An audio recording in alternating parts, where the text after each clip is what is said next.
I love your suit. Thank you. Yes, with that. Gabrielle. Thank you so much. Going upstream. Thank you. There's so many women. It's so crazy. Isn't it wonderful? I want to stay in here all day. It feels good, doesn't it? We'll all stop menstruating together in 5 minutes. Literally. Yeah. Excuse me. Well, at least. I'll wait for you to catch up. Oh my goodness. Great, all that's on camera. Sorry. It's my career. Or not. Or not. Or I just, booked a job. Fans will love A it. commercial for Coach. Yes, exactly. Okay. Hi. Any questions? Please ask one. And where do we go from here? We saw Regina go through a lot of character development, especially in 6B, where she kind of accepted herself as this evil counterpart and the good part. Can you talk about her character growth throughout the 6 seasons and how it's going to play out in season 7? Oh gosh. In the 6th season, the character growth. Sorry. That's a big question. Yeah, that was. It is a big I'm sorry. question. No, it's okay. It's a big question because it took place over 17 episodes. Actually, more.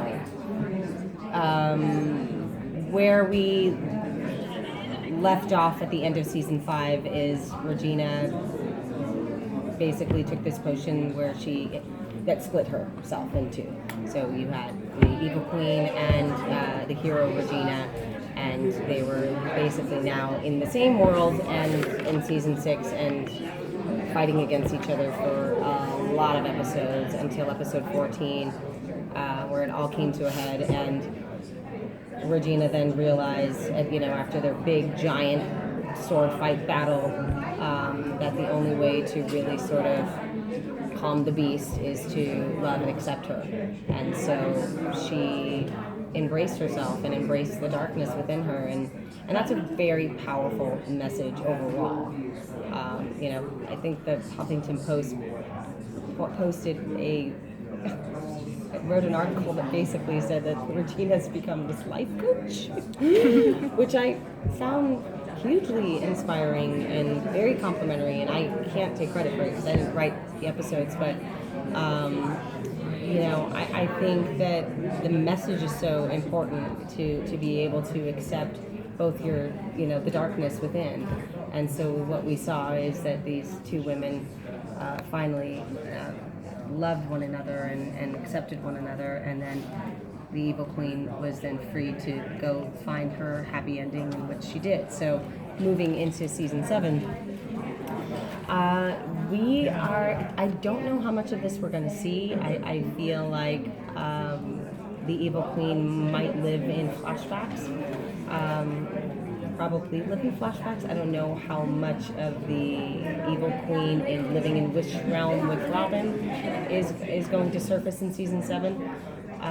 But this new Regina is very different than what we've seen in the past. And that's pretty much all I can say. I don't know how much season 6 is going to play into Regina in season 7. So what can you tell us about Regina in season 7's relationship with older Henry? Well, it's still being developed.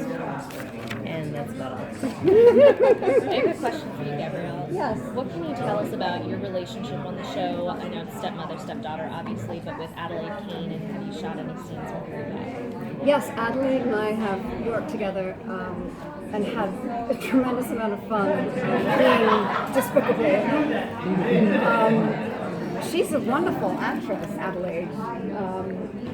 And she has quite the gift for accents, I've discovered. Her dialects are extraordinary, but she and I have a very gnarly interaction where there's just a demand of respect from the mother that is not really reciprocated, and which is a tragic situation for any mother-daughter duo. And it's been.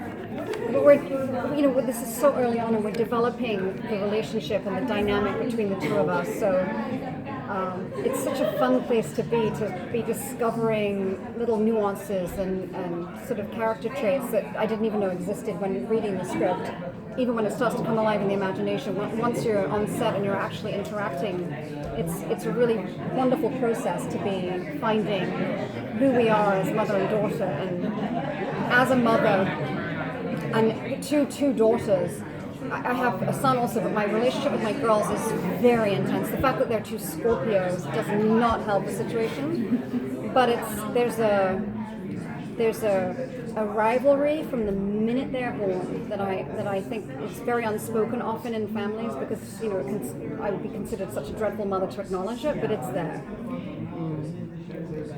That's all we have time for. Thank you. Thank you. Thank you so much. Over to you very much. Thank you, ladies. Thank you.